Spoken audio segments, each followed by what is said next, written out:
IPL 2025 సీజన్లో తొలి వారం కూడా ముగియకుండానే ఇప్పటికే 3 మ్యాచ్ల్లో 230+ స్కోర్లు నమోదయ్యాయి. గత ఏడాది కూడా ఇదే దూకుడు కనిపించింది. ఇటీవల టీ20లో 200 పరుగుల స్కోరున విజయం సాధిస్తామనే నమ్మకం లేదు.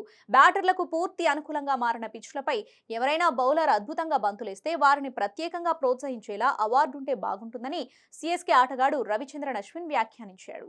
ఇక ఐపీఎల్ మ్యాచ్ ప్రెజెంటేషన్లో చాలా అవార్డులకు చోటు కల్పించారు. దాదాపు 10 అవార్డులను అందజేస్తున్నట్లుంది. ఇరు జట్ల ఆటగాళ్లు చెరో సగం అందుకుంటున్నారు. కానీ ఎవరైనా బౌలర్ అద్భుతమైన డెలివరీస్ అందిస్తే, లేకపోతే మంచి ఓవర్ వేస్తే వారికి కనీసం ఒక్క అవార్డు లేదు.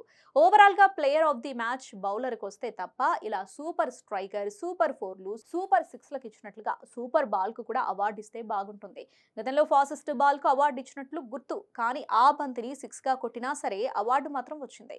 అలా కాకుండా ఉత్తమ బంతి అంటే బ్యాటర్ ఎదుర్కోవడానికి ఇబ్బంది పడిన బంతికి ఓ అవార్డు ఉంటే బాగుంటుంది అని అశ్విన్ వెల్లడించాడు.